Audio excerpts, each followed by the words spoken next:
L'actualité automobile. Faites le plein.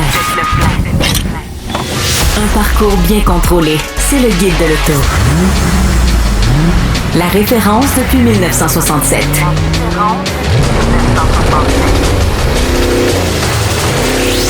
Le Guide de l'auto. Bonjour tout le monde et bienvenue au Guide de l'auto et surtout au 60e anniversaire de la Ford Mustang. Ça a été évidemment la nouvelle cette semaine. Quoique c'est pas une nouvelle parce qu'on savait que c'était l'anniversaire de la Mustang. Ça faisait 60 ans qu'on s'en doutait un petit peu. Exactement. Je te dirais que dans 10 ans d'ici, il devrait avoir le 70e aussi. Ça devrait arriver prochainement. On a 10 ans pour se préparer. Ce qu'on attendait de pied ferme, c'était évidemment le dévoilement du budget fédéral. Louis-Philippe, on se demandait bien sûr si les crédits fédéraux pour véhicules électriques allaient être maintenus, augmentés ou diminués. Et puis, de mon côté, j'avais parlé avec quelques constructeurs qui souhaitaient bien sûr que les crédits demeurent parce qu'il y a de forts lobbies, évidemment, au Canada de constructeurs qui installent ou sont sur le point d'installer des usines de voitures électriques ou de batteries de voitures électriques. Bon, tout le monde a entendu parler de Nordvolt, bien sûr, qui s'installe sur la rive sud de Montréal. Mais dans le sud de l'Ontario, tout se brasse aussi pour les usines alors d'assemblage. Windsor avec Chrysler, l'usine d'Oakville chez Ford, puis Volkswagen qui installe sa nouvelle usine de batterie à Saint-Thomas. Donc, là où il y avait une usine de Ford à l'époque, d'ailleurs, où on fabriquait la fameuse Crown Victoria. Alors, comme quoi les époques changent.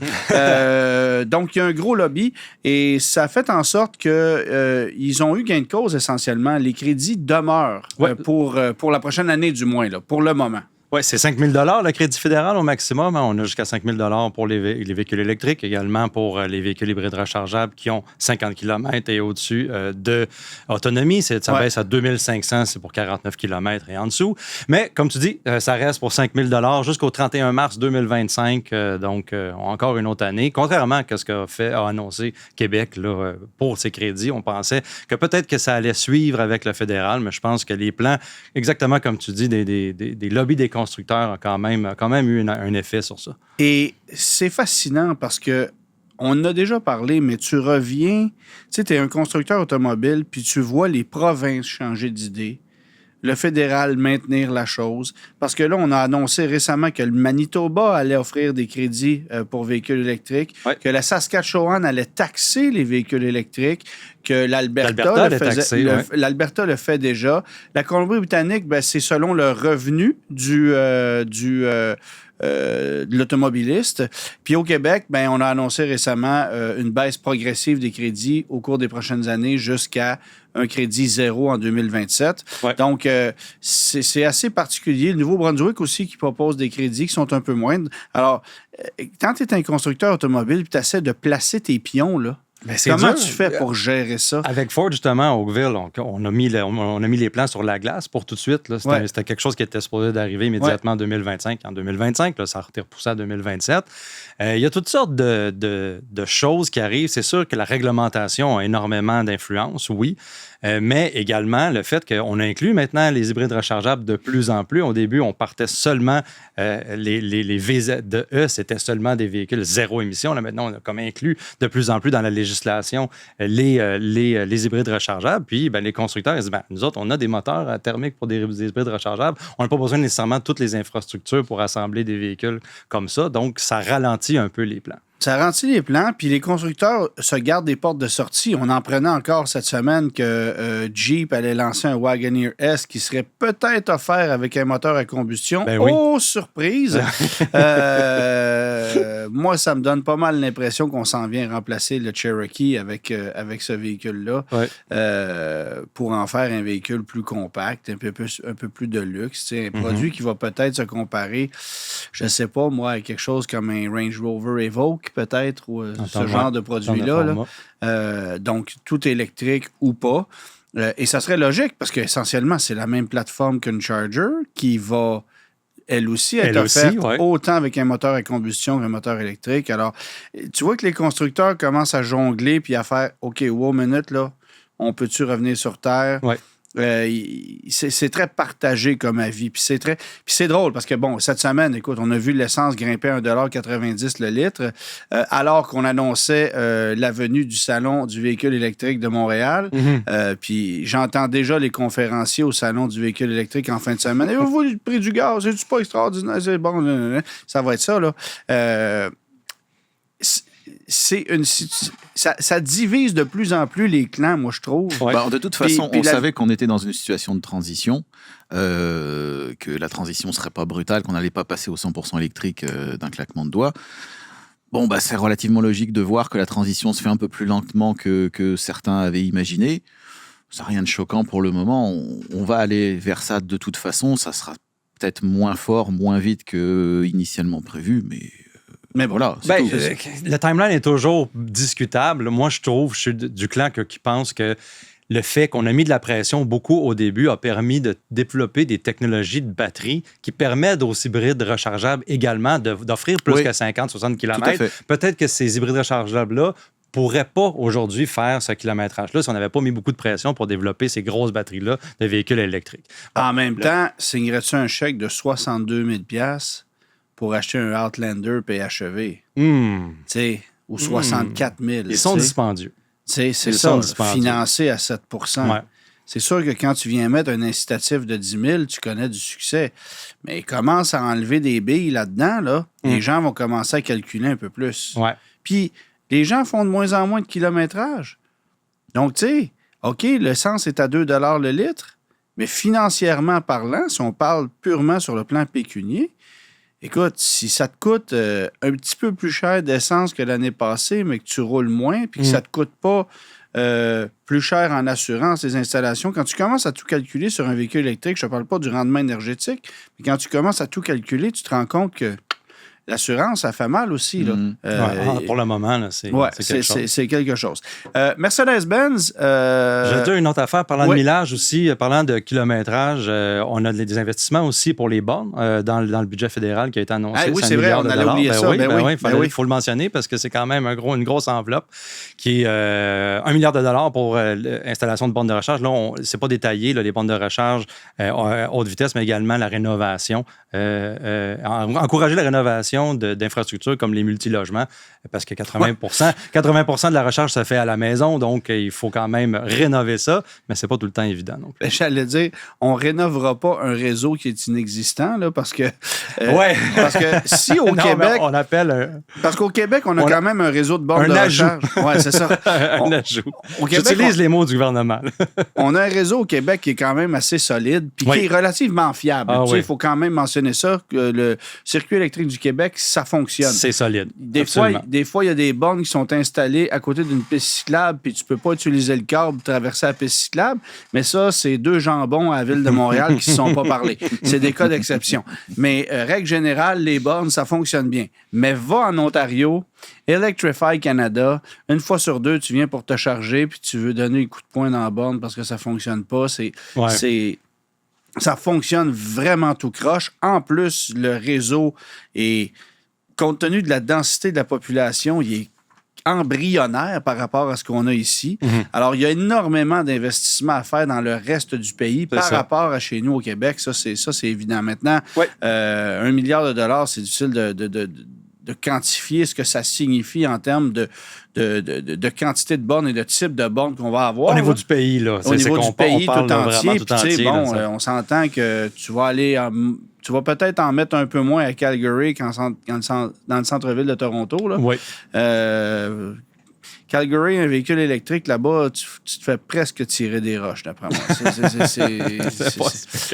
La valeur de revente ne doit pas être terrible après 3 ans. Là. Non, c'est moyen. Une petite Fiat 500 électrique, là-bas, là. Oui. Si tu veux te faire des amis, c'est une super bonne idée. Vas-y, mon Jean-Charles. Mercedes-Benz EQB. Oui, EQB qu'on avait présenté à l'émission du Guide de l'auto il y a quelques mois. Et, bon, d'une part, un véhicule qui ne nous a pas impressionnés du tout. Mais d'autre part, un véhicule qui était démesurément trop cher, qui ne se qualifiait pas au crédit. Entre-temps, on est revenu à la charge chez Mercedes en disant on va avoir un modèle EQB 250 Plus traction avec 188 chevaux.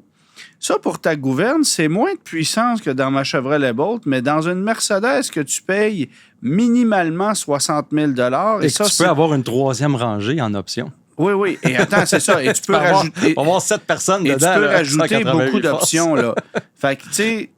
T'achètes vraiment l'emblème, puis le look, parce que le look est réussi, là, on va dire ça, mais c'est pas un véhicule électrique très impressionnant. L'autonomie est pas là non plus. En fait, on parle souvent de look chez Mercedes-Benz, puis je croyais que le EQB, il était plus réussi que, par exemple, le EQE ou le EQS, qu'on parle que le papier sablé passait un petit peu trop souvent. Le EQB était plus fidèle à sa version thermique quand ils l'ont sorti. Oui, absolument. En fait, c'est un GLB. C'est un GLB. C'est ça, c'est un GLB. Avec un avant EQS. Oui, absolument. Mais, grosso modo. Et essentiellement, agréable parce que silencieux et mieux balancé qu'un GLB, parce que le GLB, tu as quand même un certain tangage, alors qu'avec ça, tu as un centre de gravité plus bas, donc forcément, mais c'est plus lourd.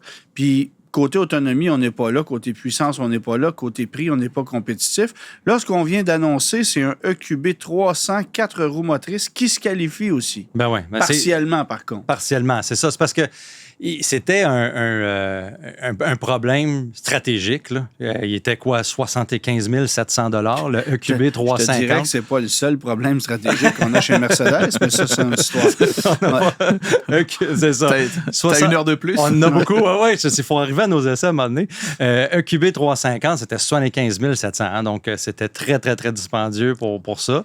Attends, 75 700, essaye de trouver une version à ce prix-là parce que chaque fois que j'en ai vu un avant, c'était 86, 88, 91 000. Ouais. Celui qu'on avait eu en essai pour l'émission de télé, c'était 90 000 tout juste.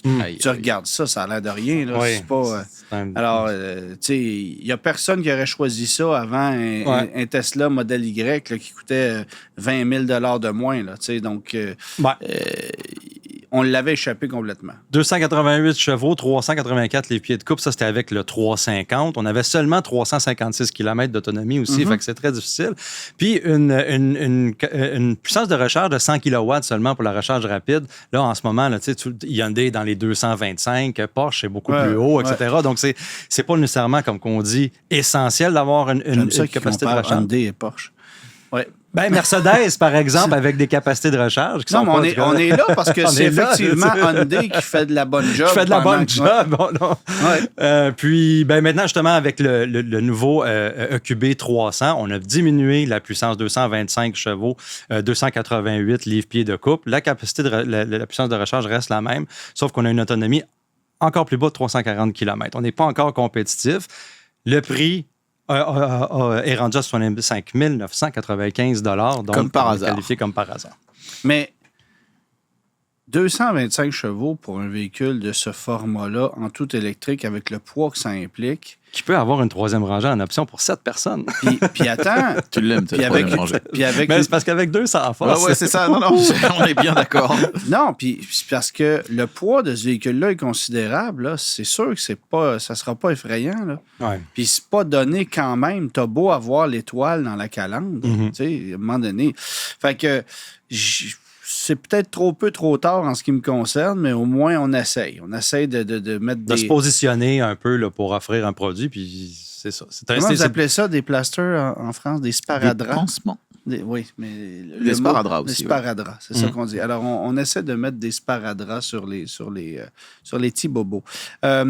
Bon, on va y parler, là. 60 ans de la Mustang. Yes. Tu as remarqué que j'ai amené ma propre Mustang, la seule que j'ai jamais possédée, une Boss 302 2012, que j'ai adorée. Voiture extraordinaire, 444 chevaux, très, très agréable à conduire. Oh, c'était vraiment une belle machine.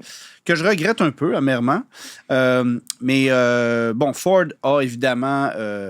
profiter de l'occasion pour annoncer cette semaine une édition commémorative de la Mustang.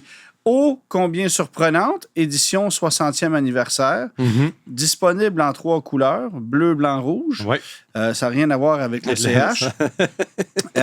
Et tu peux l'avoir décapotable ou coupé. Oui. Mais le truc, le fun là-dedans, c'est qu'ils en font 1965. De ce nombre, à peu près 10 vont venir chez nous au Canada. Donc, essentiellement autour de 200. ou en tout cas 196,5, là, si on calcule. Exactement. Bon, c'est ça. Et là, quelles seront les versions qui vont être les plus rares? Tu vois déjà les amateurs dire, OK, mais moi, j'ai le coupé en telle couleur avec telle boîte. Écoute, on voit tout de suite les pancartes dans les expositions automobiles. Devant les véhicules. Une de 22 avec tel code couleur. Mais essentiellement, c'est une Mustang GT Premium avec un habillage un peu unique. Jantes, bande décorative, grille de calandre. Un peu à la California Special. Avec les bandes. Là, beau look, là, c'est correct. Oui. Alors, on n'aura pas plus que ça pour les 60 ans de la Mustang, mais on va le souligner de belle façon, bien sûr, parce qu'il y a aussi une nouvelle génération qui a été lancée un peu plus tôt pour l'année modèle 2024.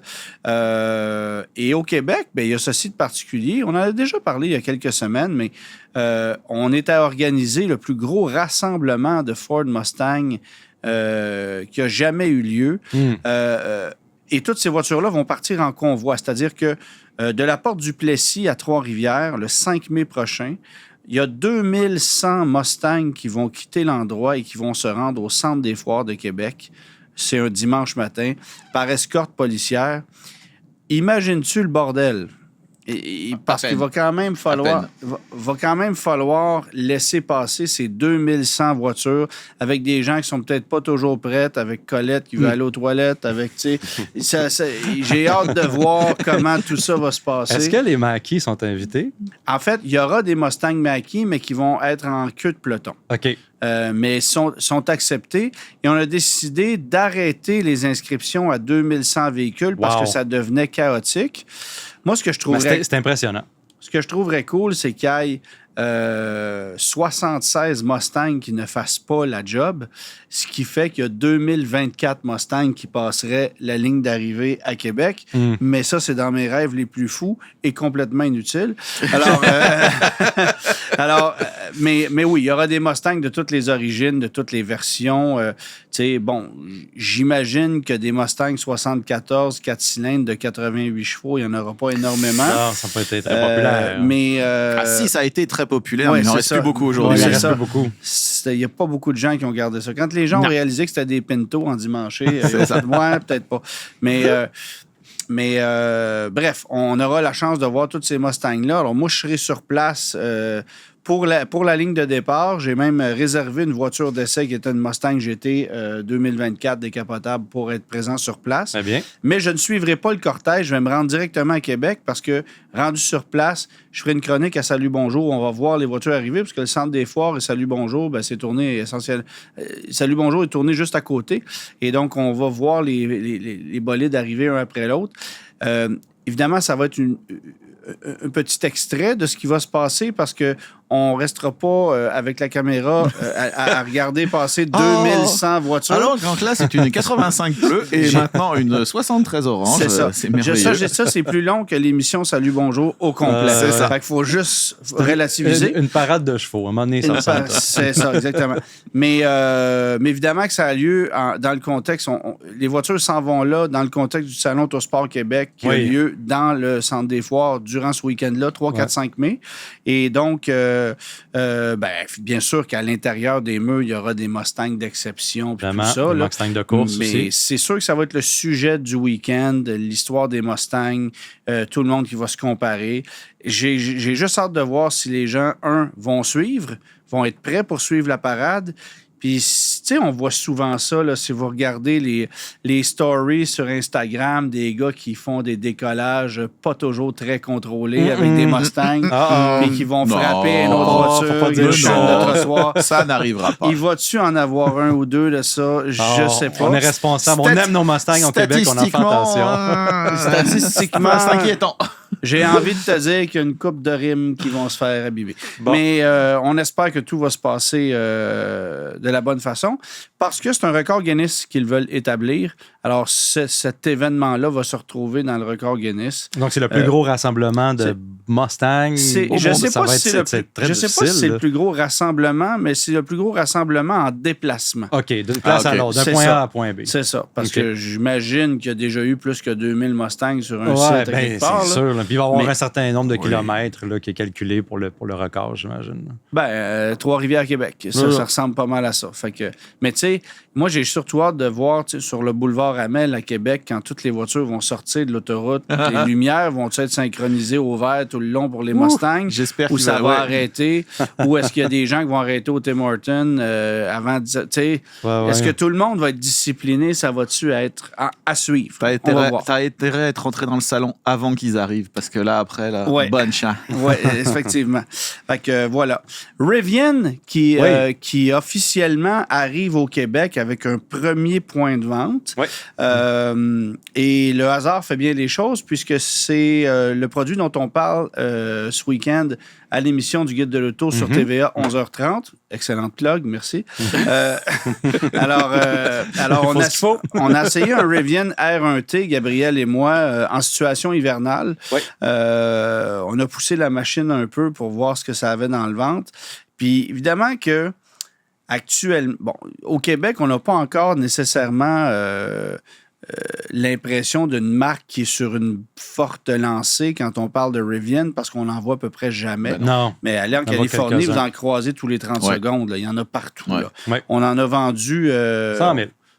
Plus de... Ouais, c'est ça. 100 000 dans la dernière annonce, là, mais là, c'est ça. Ça continue. Il y avait 85 000 véhicules découlés au 1er janvier, puis évidemment... Évidemment, ça inclut les véhicules commerciaux avec Amazon puis tout ça. Là, c'est quand même une bonne base chez Rivian. Mais l'annonce du R2, du R3, X. R3 puis R3X, ça aussi, ça augure bien. Ouais. Bref, Rivian débarque au Québec, c'est disponible, alors les gens peuvent commencer à s'en procurer. Ça fonctionne un peu à la façon de Tesla, honnêtement. Là, vous allez sur le site web. Surprise. Vous pouvez le modèle d'affaires est très, très semblable à celui de Tesla. Ouais. Et je te dirais que le produit est tout à fait charmant. Bon, évidemment, on peut se laisser aller dans les options puis faire grimper ça à des prix mirobolants. Là. Ouais.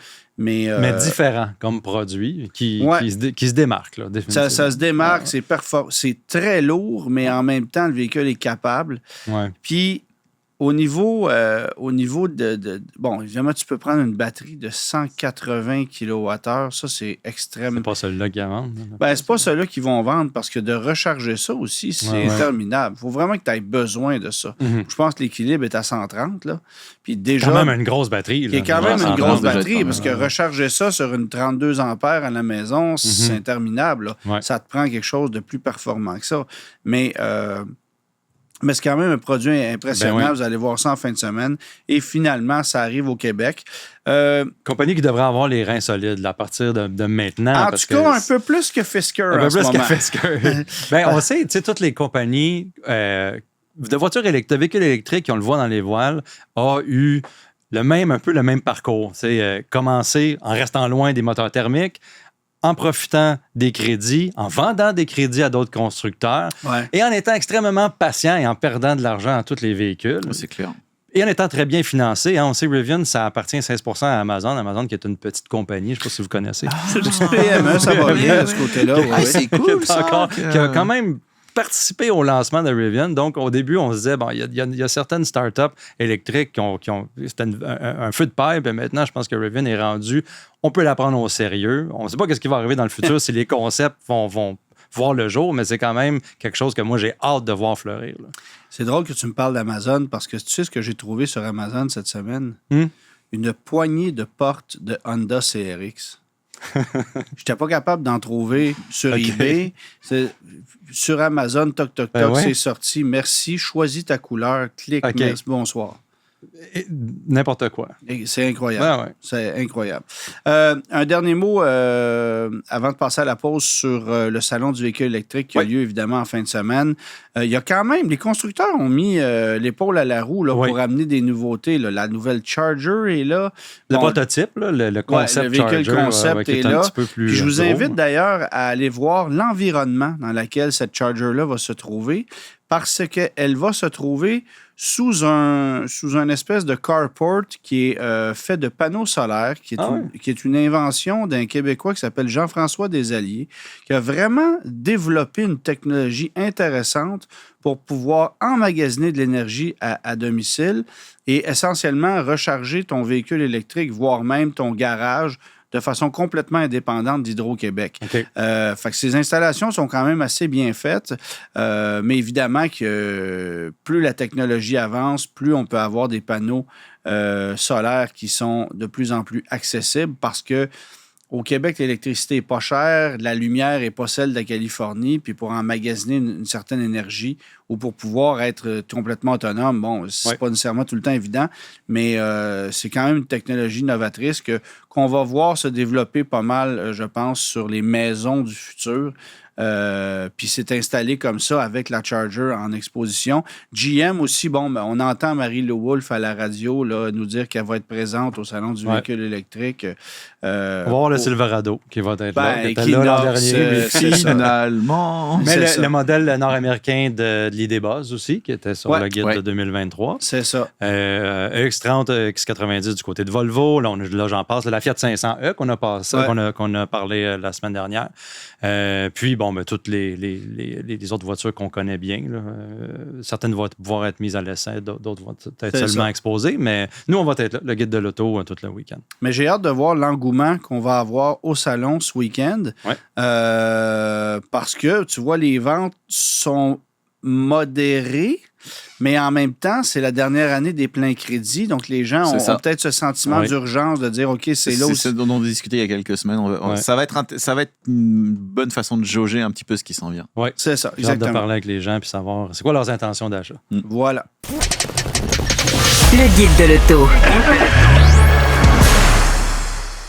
Cette semaine, Hugues, tu nous parles d'une voiture que je chéris tout particulièrement parce que j'ai pu en voir plusieurs exemplaires au cours de ma vie, évidemment dans des musées, dont un seul qui était fonctionnel parce que ces voitures-là ont une technologie assez particulière et je parle bien sûr de la Chrysler Turbine, voiture qui a été inaugurée 61, 62? Les premiers prototypes, on va y venir, ont été montrés en 61, puis vraiment elle a pris son envol en 63. Et moi, j'ai chez moi, j'aurais dû l'amener d'ailleurs pour la montrer, mais j'ai chez moi une brochure en français de la Chrysler Turbine. Rare, que j'ai aussi. Qui est très rare. Et on dit qu'à l'époque, cette voiture-là avait fait la tournée des concessionnaires québécois en démonstration avant qu'on apprenne que finalement, il n'y en aurait jamais. Là. C'est ça. Mais essentiellement, c'est la voiture que tu nous présentes cette semaine. C'est ça. Alors la question, c'est est-ce que vous avez déjà vu un véhicule à réaction sur la route ? Eh bien, si les choses avaient bien tourné, c'est ce qui aurait pu arriver. Mais les développements technologiques n'ont pas supporté les rêves et les espoirs des ingénieurs et des managers de Chrysler. Bon, et l'idée d'amener une voiture et d'installer une turbine à bord de ce véhicule-là plutôt qu'un moteur conventionnel, c'était quoi? Parce que la voiture était très élégante en plus. Là. C'est ça. Donc, le fait d'avoir une turbine et donc avec une partie arrière qui était très particulière, ça y donnait un sacré look. Là. Mais en fait, il faut se souvenir que dans les années 50, le style est très fortement influencé par l'aéronautique, mais pas seulement le style. L'un des développements majeurs de la Seconde Guerre mondiale, c'est le moteur à réaction. Et plusieurs constructeurs considèrent que cette technologie pourrait se retrouver sous le capot d'une auto. General Motors, Ford, Fiat et Rover travaillent sur des autos utilisant une turbine à la place du moteur classique. Mais au cours de cette décennie, c'est Chrysler qui va prendre la tête dans ce domaine grâce à un homme, l'ingénieur George Hübner. Ce dernier est l'inventeur d'un échangeur de chaleur rotatif qui offre le double avantage d'améliorer la consommation et de réduire la température des gaz de sortie, un problème jusqu'ici insoluble. OK. Les premiers essais sont réalisés fin 53. Une deuxième génération de moteurs est présentée en 56, puis une troisième en 1960. Ah ouais. Ce sont alors des Plymouth et des Dodge à peine modifiés qui reçoivent ces moteurs. Les choses changent avec la présentation de l'extravagant concept TurboFlight de 61. Devant la réaction du public et les bons résultats obtenus en essai, Chrysler décide d'aller plus loin. Et là, on souhaite essentiellement prendre le prototype et en faire un véhicule de production. Là. C'est un peu l'idée. Là. Exactement. Le 14 février 62, Chrysler annonce qu'elle construira entre 50 et 75 automobiles à turbine et que ces autos seront disponibles sans frais pour des constructeurs sélectionnés d'ici la fin de 1963. Quand tu dis des constructeurs sélectionnés... Des conducteurs. Conducteurs, excuse-moi. Mon erreur. OK. Des conducteurs, effectivement. Le but est d'évaluer cette technologie dans des conditions d'utilisation variées et réelles. Pour cela, Chrysler ne se contentera pas d'adapter des autos existantes, mais fera dessiner un tout nouveau modèle sous la houlette de Elwood P. Engel. OK. Si la turbine présente des similarités avec la Ford Thunderbird 61 et 63, c'est pas tout à fait fortuit puisque Engel avait travaillé chez Ford de 1947 à 1961 avant de prendre le poste de directeur du style de Chrysler. On reconnaît effectivement qu'il y a des traits provenant de la Thunderbird. Il y a une petite patte. N'empêche, c'est une voiture magnifique, là. C'est une voiture vraiment magnifique. Jusque dans les moindres détails. On va y venir. Franchement, c'est un look qui est complètement réussi, là. Absolument. Les lignes de l'auto sont vraiment spectaculaires. Les phares avant donnent l'impression d'être des entrées de réacteurs. Et il y a un incroyable décroché dans le coffre arrière qui laisse la place à ce qu'on croit être 2 sorties de turbopropulseurs. En fait, les échappements réels sortent sous l'auto. Ouais. À l'intérieur, le thème de la turbine est aussi présent, notamment au niveau de la console centrale où il y a des petites ailettes qui sont installées. Et sur la planche de bord, 2 choses étonnent. Le compte-tours est gradué jusqu'à 60 000 tours minute. OK. Et l'indicateur de température jusqu'à 2000 degrés Fahrenheit, 1093 degrés Celsius. C'est pas rien. C'est pas rien. Bon, et c'est surtout un produit... Écoute, j'en parle encore parce que côté design, je considère que c'est une des plus belles voitures que Chrysler a jamais dessinées. C'est un char extrêmement élégant. C'est vraiment magnifique. Et en plus, on a intégré à cette voiture-là une technologie qui était franchement innovatrice et que je trouve dommage qu'on n'ait pas pu en profiter davantage. Le principe de fonctionnement de ça, d'ailleurs, c'était quoi? Alors, en fait, un moteur à turbine fonctionne généralement en 3 étapes. Compression de l'air d'admission, qui fait monter la température de l'air, mélange avec du carburant et allumage, puis détente du gaz entraînant une roue à pales, la turbine, montée sur l'arbre de sortie. Les avantages sont nombreux, moins de pièces, 80% en moins selon Chrysler, lubrification simplifiée et moins de vidange nécessaire, possibilité d'utiliser différents types de carburant et absence presque totale de vibration. Alors par contre, parmi les défauts, on retrouve consommation plus importante, temps mort à l'accélération et de hautes températures de fonctionnement. Dans les faits, la 4e génération de moteurs à turbine Chrysler, baptisée A831, demande à Chrysler de gros efforts d'ingénierie dans le domaine de la métallurgie. Le moteur développait seulement 130 chevaux, mais 425 livres-pieds de couple, avec un ralenti situé à 22 000 tours minute. Ah oui, c'est ça, parce que c'est difficile de s'imaginer tout ça, mais j'essayais de voir, est-ce que c'est un moteur qui offre beaucoup de couple initialement ou est-ce que c'est un couple qui est fort? À passer un temps de justement le décalage un petit peu à l'accélération, après le couple, il est énorme. Il est énorme, mais il y a un délai. Ouais, donc, dans situation de trafic en ville, c'est pas génial. C'est un petit peu plus compliqué. OK. En fait, le moteur pouvait fonctionner avec du diesel, de l'essence d'aviation, du kérosène, de l'huile de chauffage, de l'huile de friture et même du parfum. Mais pas de l'essence au plomb, qui était alors la plus répandue. En fait, tout ce qui est combustible ou presque, tu peux le mettre là-dedans. Anecdote rigolote, lors d'une tournée Le parfum neige, on pouvait mettre ça là-dedans l'hiver? Certain. Lors d'une tournée promotionnelle au Mexique, le président mexicain Adolfo López Mateos conduira même un exemplaire marchand à la tequila. Ah, t'es-tu sérieux? Le moteur était accouplé à une transmission TorqueFlite modifiée, la turbine faisant elle-même office de convertisseur de couple. Bon, cette voiture-là a été officiellement présentée comme un modèle 1963. Ouais. Mais bon, on n'a pas pu en acheter. Là. Non. Alors, en fait, les 5 premières voitures sont construites à des fins de tests internes et de promotion. Une de ces 5 se retrouvera dans un film qui s'appelle The Lively Set avec James Darren. OK. La turbine est officiellement présentée à la presse le 14 mai 63 à New York.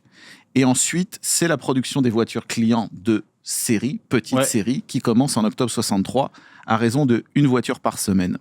50 carrosseries seront produites chez le carrossier Ghia à Turin. Elles seront toutes identiques. Extérieur, couleur turbine bronze. Toit vinyle noir, intérieur en cuir bronze. Une fois que les carrosseries sont fabriquées, elles sont envoyées chez Chrysler. Et là, sur une petite chaîne d'assemblage, les autos reçoivent le groupe motopropulseur, la turbine, puis les trains roulants, avant d'être livrés. Mais là, tu me dis qu'ils fabriquaient les carrosseries en Italie. Ouais. Essentiellement, Cadillac s'est inspiré de ça avec la Lante, 30 ans plus tard. Bien après, mais à l'époque, Ghia était beaucoup associé à GM et Chrysler. Ouais. Et en fait, sur des petites séries comme ça revenait beaucoup moins cher de faire ça par des carrossiers italiens qui travaillaient principalement à la main, que de commencer à partir des chaînes d'assemblage et faire du stamping et des choses comme ça. Okay. Donc ça coûtait moins cher d'aller donner du travail en Italie, de faire revenir les voitures sur des bateaux, que de les faire sur place. Ce qui n'était pas nécessairement le cas avec la Lante, par exemple. Non, ça c'est une autre histoire pour un autre jour. C'est une autre chronique, c'est ça. Oui. La campagne de test commence en octobre 63 et durera jusqu'en octobre 66. Durant cette période, 203 personnes auront la voiture en prêt, chacune durant 3 mois. OK. En échange, elles doivent maintenir la voiture propre et tenir un journal de bord. L'entretien était réalisé par un technicien spécialisé dépêché par Chrysler. Et finalement, à la fin de ces essais, la turbine s'avérera fiable et les seuls défauts relevés par les essayeurs seront le délai au démarrage dont on parlait et une consommation élevée. Beaucoup apprécieront le bruit du moteur qui donnait un côté futuriste à l'expérience. Et en fait, le programme est considéré comme un succès par Chrysler et la compagnie envisage, dans une étape suivante, de partir là vraiment sur une petite série. On parle de 500 exemplaires. Il y a un coupé fastback qui est dessiné et la compagnie s'apprête à partir une deuxième série de turbines qui serait produite pas à 50 mais à 500 exemplaires. Mais ça n'a pas fonctionné. Eh ben non. Et tout simplement parce qu'en fait, on commence à parler de pollution et le gouvernement américain commence à promulguer de nouvelles normes de pollution et la turbine ne passe pas les niveaux recommandés d'oxyde d'azote, le NOx. Donc là, le dessin du coupé qui était en cours de développement est recyclé et deviendra la Charger 66. OK. Voilà, avec une toute nouvelle calandre. Et après 66, quand les essais routiers s'arrêtent, les 50 autos sont rapatriées chez Chrysler et là, elles sont presque toutes envoyées à la casse pour y être écrasées. Oh mon Dieu. Ouais. Sacrilège. Et parce qu'en fait, Chrysler considérait ces autos comme des prototypes et ne pouvait pas remplir les exigences légales pour rester sur la route, comme ça arrivera plus tard avec GM pour les EV1 dans les années 2000. Et chose incroyable, vous pouvez voir la destruction de ces voitures sur YouTube. Il y a une vidéo, vous tapez Chrysler Turbine, une vidéo de 11-12 minutes où les voitures sont mises dans des trucs, puis pilées. Oh mon Dieu. C'est un crève-cœur absolu. À chaque fois que je vois cette vidéo, Et en fait... Puis le gars, il la regarde à toutes les semaines, tu sais. Non. Tous les ans. C'est ça. Aujourd'hui, il ne reste que 9 turbines en existence, dont 2 chez Chrysler, et toutes ne sont pas roulantes, comme tu le disais tout à l'heure. Sur les 9, seules 2 sont entre des mains privées, les autres sont dans des musées, et parmi les 2 propriétaires privés, il y a Jay Leno. Jay Leno, effectivement. Qui a récupéré une voiture qui appartenait à Chrysler avant qu'il y en avait 3. Et qui est fonctionnelle. Oui. Comme celle que vous allez retrouver au musée Henry Ford. Absolument. Alors que celle que Chrysler possède dans sa possession, que Chrysler possède dans ce qui était le musée Chrysler à l'époque, mais qui n'existe plus maintenant, elle n'était pas fonctionnelle. Par contre, les voitures ont été données à des musées, mais des fois, il y a des moteurs qui ont été donnés à des musées, puis des voitures sans moteur, pour s'assurer que les voitures n'aille pas sur la route un jour. Et en fait, maintenant, de toute façon, vous verrez jamais une Chrysler Turbine sur la route. Et pour finir, en fait, même si après, le gouvernement américain a mis des nouvelles normes de pollution, Chrysler continuera le développement de sa turbine jusqu'en 79 et ira même à développer un nouveau modèle de Le Baron avec un avant spécifique pour la millésime 79. Et on ira jusqu'à 7 générations de moteurs. En 79, la compagnie luttait pour sa survie et le programme turbine absolument non essentiel passera à la trappe sans la moindre cérémonie. Mais quand même, quand on y pense, avouez qu'une voiture qui sentait la frite, ça aurait été sympa quand même. Oui, quand même. Ouais. Plus qu'un K-Car 1982. Et voilà. Mais c'est quand même ce qui a sauvé l'entreprise au début des années 80. Faut ce qu'il faut. Voilà. Le guide de l'auto. Parcours l'actualité automobile sans dérapage ni accrochage. Cette semaine, un mini bilan des constructeurs, puisqu'il s'agit de Mini. Une division de BMW qui, contre toute attente, passe à travers des époques où la mode rétro est en déclin. C'est-à-dire que la Mini a été lancée en 2002. au moment où, bon, il y avait la Beetle qui avait été lancée, il y avait la Thunderbird, le Chevrolet SSR, le PT Cruiser, un paquet de modèles à saveur rétro qui ont été lancés tous en même temps, et il n'y a rien de ça qui a survécu. Ouais. Mais la Mini, oui. Oui. On a réussi à trouver une formule à succès chez Mini pour faire perdurer ce look rétro qu'on ne considère plus aujourd'hui comme un look rétro, puisque ça fait partie de l'image de marque depuis maintenant 24 ans. Oui. Et c'est intéressant de voir ça parce que, bon, évidemment, la marque s'est transformée depuis l'arrivée en 2002. Là. À l'époque, il y avait juste une Cooper 3 portes. Oui, c'est ça. Puis c'était maintenant, on remplit beaucoup de besoins. Là. Qu'on trouvait grosse à l'époque par rapport à la Mini. Et permets-moi de te dire que si tu prends une Mini 2002 puis que tu la mets à côté d'une 2024, tu vas la trouver très petite. Mais n'empêche, Mini est une division de BMW qui est importante pour le constructeur bavarois. C'est pas des chiffres affriolants. On en vend énormément du côté de l'Europe. Et vous aurez compris pourquoi, parce que le format est assez compact. Bon. Ben oui. Mais Mini est une marque qui est en plein renouvellement. On a essayé plein de trucs. On s'est permis d'essayer des trucs. Oui. La Paceman. Le Speedster, tu te souviens du Speedster avec le design de ils avaient placé la casquette à l'envers. La casquette, ils avaient placé le Mini Coupé, le Roadster. Ouais. On a essayé un paquet de trucs. Encore à ce jour, j'ai envie de te dire que la Cooper 5 portes, c'est la plus laide de toutes. Moi, l'espèce de cadre de fenestration mal adapté là-dessus, je suis pas capable. Mais sinon, de façon générale, je suis obligé de te dire que les designs sont une totale réussite. Fidèle à la marque tout le long, à part certaines exceptions. Là, puis, je trouve ça dommage qu'on ait abandonné la Clubman récemment, qui pour moi était vraiment une voiture le fun. Mais d'ailleurs, bon, évidemment, on a vendu les derniers exemplaires en 2022, puis ça s'est terminé là. Mais reste encore la Cooper 3 portes. Il y a encore de la manuelle pour très, très peu de temps. C'est disparu, c'est revenu. Là, je pense qu'après ça, c'est terminé. Mais la Cooper S, John Cooper Works, c'est encore là. Puis évidemment, plus le temps avance, plus les... Je peux pas appeler ça des VUS, là, mais parce que j'aime ça. Moi, ils catégorisent ça comme des light trucks. Oui, mais sur une fois pour les mêmes raisons de normes de consommation. Bon, le Countryman, j'ai pu conduire le dernier Countryman là, il y a quelques semaines du côté de l'Europe. Puis oui, il a grossi, il est plus gros, il est plus lourd. C'est un BMW X1 avec une autre carrosserie, mais difficile de qualifier ça de camion. Enfin bref, on va conserver tout ça, mais là, on s'en vient avec beaucoup d'électrique. La Aceman, qui va être à mi-chemin entre une Cooper et un Countryman, donc peut-être juste un peu plus petit que l'ancien Countryman, c'est pas trop clair. La nouvelle Cooper qui va être dans du tout électrique, mais cette fois avec une autonomie beaucoup plus sérieuse.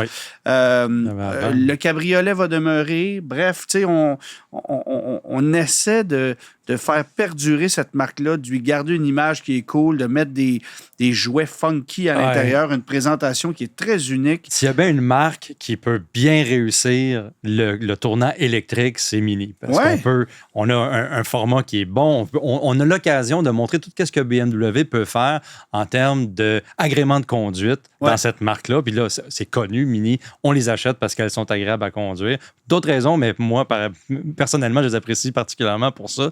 Puis aussi, comme tu dis, d'innover avec des gadgets comme le nouveau système d'infodivertissement, là, le nouvel écran à l'intérieur. Quand même, loadé, là, si vous me permettez l'expression, de toutes sortes de petites affaires, de petits chiens qui bougent dedans, puis tous les personnages, etc. C'est vraiment, vraiment novateur quand même. Puis c'est surtout que si tu avais mis ça dans une Chevrolet ou dans une Honda, on l'aurait pas pris au sérieux. On aurait trouvé ça quétaine. Mais dans une Mini, c'est cool. C'est ça. Ils ont ça long à dire sur la marque, sa réputation. C'est un aspect qui est intéressant. Maintenant, Mini a eu des années difficiles au Canada. Là, on est en pente ascendante. Il y a eu des augmentations de vente de 17,5 % l'année passée par rapport à 2022. 4415 voitures ont été vendues chez Mini Canada contre 33 497 aux États-Unis. Normalement, là, le ratio, c'est du 10 pour 1. C'est ça. Là, on est dans du 8 pour 1. Alors, le Canada aime les Mini par rapport aux Américains. Est-ce qu'on est surpris? Non. C'est certainement pas aux États-Unis qu'on va vendre la Mini 3 portes en grande quantité. Non. Mais Mais j'ai l'impression qu'avec l'arrivée de cette nouvelle Mini électrique, si le prix est bon, que l'autonomie est intéressante, ça pourrait connaître du succès. Je crois au succès de cette future Mini électrique et au succès de la future Aceman qui sera aussi 100% électrique, comme je crois au succès de la Fiat 500. Puis la Fiat 500, évidemment, ça demeure une citadine, mais qui a sa pertinence sur notre marché. C'est la 500E, exactement. C'est vraiment une voiture qui a sa place sur le marché, qui n'a pas d'équivalent. Et si elle est capable d'être fiable, elle pourrait connaître un succès intéressant. Étire-toi pas là-dessus, on n'a pas le temps. Mais bref, alors Mini, j'ai très hâte de voir ce qu'on va faire. Oui. Sauf que là, avec l'arrivée d'un Countryman électrique, de la Aceman et des Cooper électriques, ça va changer évidemment la donne sur ça. Et on ne tire pas un trait sur les modèles à combustion en passant. Non, BMW est un constructeur qui croit énormément aux technologies diverses. On conserve des moteurs diesel du côté de l'Europe dans les Mini. Comme plusieurs constructeurs, on avait annoncé ça dans 2020-2021, qu'on a des plans de retirer la plug sur les véhicules à essence. Mais maintenant, je pense que comme les autres, Mini, c'est révisé. On a quand même beaucoup de choix dans notre catalogue de moteurs. On peut faire quelque chose d'efficace, qui répond à des besoins, puis aussi qui demeure abordable tout en étant plaisant à conduire. Là. Abordable, toute chose étant relative. Parce que il faut attendre pour voir c'est quoi que ça va être. Abordable pour Louis-Philippe, là. Bon, c'est ça. On s'excuse. Bon. Alors, tu sais, puis c'est des voitures amusantes à conduire. Ça demeure un fer de lance chez Mini. C'est aussi le cas de la voiture que j'ai mis à l'essai cette semaine, moi qui est roi de la transition. Oui. On parle de la Mazda MX-5 2024. Oui. Puis là, tu vas me dire, OK, c'est la même auto que l'année passée, puis on met un plus gros écran. Attends un peu. On a pu mettre cette voiture-là à l'essai dans le Angeles Forest. Une route que j'aime bien. Bon, alors une route extraordinaire en périphérie de Los Angeles, dans les montagnes. Et avant de prendre le volant de la nouvelle MX-5, parce qu'il faut savoir que c'est un modèle 2024, mais il n'est pas encore chez les concessionnaires. C'est encore quelques semaines avant que ça arrive. Eux, ils ont retravaillé la direction, le différentiel de la voiture. Oui, l'écran central pour qu'il soit tactile en mouvement, etc. Là. Mais les ingénieurs, ce qu'ils m'ont dit là-bas, c'est on n'a pas touché au châssis, on n'a aucunement touché aux suspensions parce qu'on considère que la suspension est parfaite sur cette voiture-là. Ce qui ne veut pas dire qu'on ne l'a pas réétudiée, mais ils sont arrivés à la conclusion que la suspension faisait un boulot impeccable. Je n'ai pas le choix d'être d'accord avec eux, moi. Comme ça. Cependant, le défaut de cette voiture-là, selon eux, c'était un manque de précision de la direction. Puis écoute, moi, c'est un modèle en la matière de précision de direction. J'ai pas le choix de te dire que j'ai pris le volant de la MX-5 24 et je connaissais très bien les modèles des années antérieures pour te dire que ça répond tellement vite que j'étais déstabilisé. Il y a un écart considérable entre un 2023 et un 2024 au niveau de la précision de la direction puis du cercle de braquage parce que la voiture répond encore plus rapidement. Et le génie de ce qu'on a fait avec le différentiel arrière, évidemment, c'est un différentiel autobloquant, mais progressif des deux côtés. Ce qui veut dire que tu as besoin d'un appui en virage, ça ne sera pas on-off au niveau du transfert de couple sur l'essieu arrière. Ça va se faire de façon progressive à l'entrée de virage, à la sortie de virage. Alors, imagine-toi la distribution de couple constamment gérée comme ça pour que tu aies toujours le parfait appui puis la puissance parfaitement gérée quand la voiture n'est pas en ligne droite, essentiellement. J'ai trouvé ça fantastique. Ça fait une grosse différence. Ils ont changé le pignon du différentiel central, différentiel arrière, pour aller mettre un embrayage qui est sur le dessus du pignon avec des dents. C'est tout petit comme mécanisme, mais honnêtement, ça fait un travail extraordinaire. Et chapeau à ça parce que ça change l'expérience de conduite. Est-ce que cette technologie-là, avec le différentiel, tu as trouvé la voiture plus facile à conduire? Pas facile. Est-ce qu'elle mordait moins, mettons, là, quand tu la poussais? En fait, l'autre truc qu'on a ajouté, c'est c'est-à-dire qu'on a un mode de contrôle dynamique de stabilité qu'on peut mettre en mode race. Ah, OK, comme progressif lui aussi. Donc, là, c'est pas complètement désactivé ou full on. C'est plus tolérant. Il y en a un qui est très tolérant. Ben, je te dirais que moi, je l'ai mis en fonction tout le long. Puis des fois, là, la partie arrière glissait un peu, puis j'ai jamais senti que ça me freinait. Fait que c'est aussi un truc qui est bien géré. On a peaufiné la machine. Puis évidemment, moi, j'ai levé la main, j'ai fait le 35e anniversaire arrive bientôt. Allez-vous sortir de belles éditions, là, bleu, blanc, rouge, comme les premiers modèles? Et puis, ce qu'ils nous ont répondu, c'est on rêve d'une version vert forêt, British Racing Green. On fait la demande depuis des années. Le Japon veut pas, mais ça se bat. Énormément. Donc, attendez-vous à une édition spéciale l'année prochaine. Ça serait magnifique.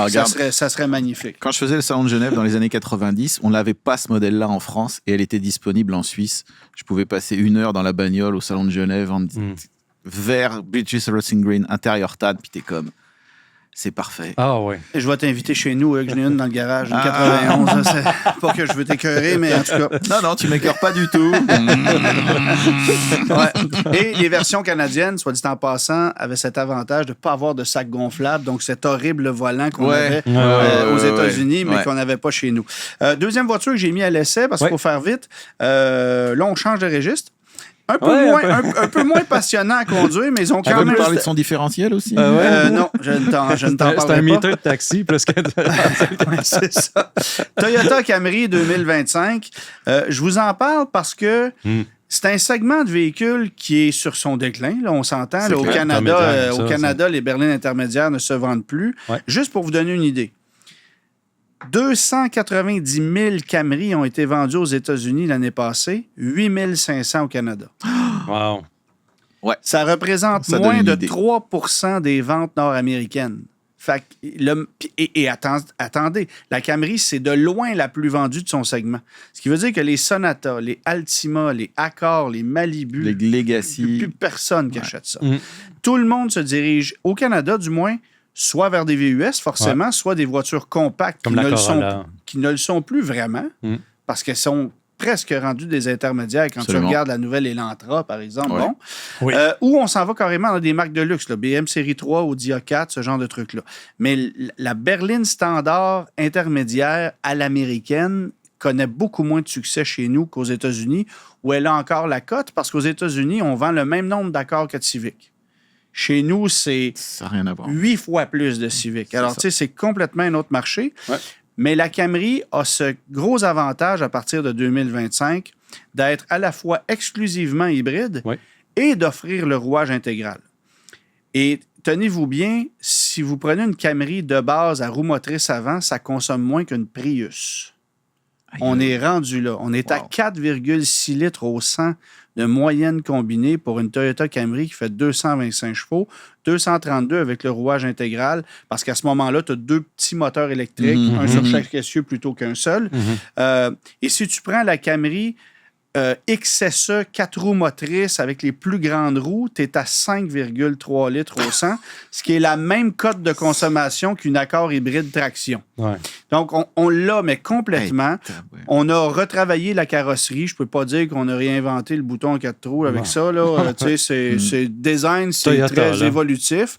À bord, c'est plus confortable, c'est un peu mieux sonorisé. Première fois qu'on peut avoir un toit panoramique sur une Camry, quelques petits gadgets, les écrans qui sont plus modernes. Tu auras compris la formule, mais c'est essentiellement la même voiture qu'avant, les mêmes dimensions intérieures, un peu plus de confort. Suspension qui a été retravaillée, donc beaucoup moins de roulis qu'avant. Mais ça n'en fait pas une voiture passionnante à conduire pour autant, mais juste plus équilibrée, avec un meilleur sentiment de sécurité. Puis là, je ne vous parle pas du Safety Sense 3.0, tous les gadgets que ça implique. Ils sont tous là.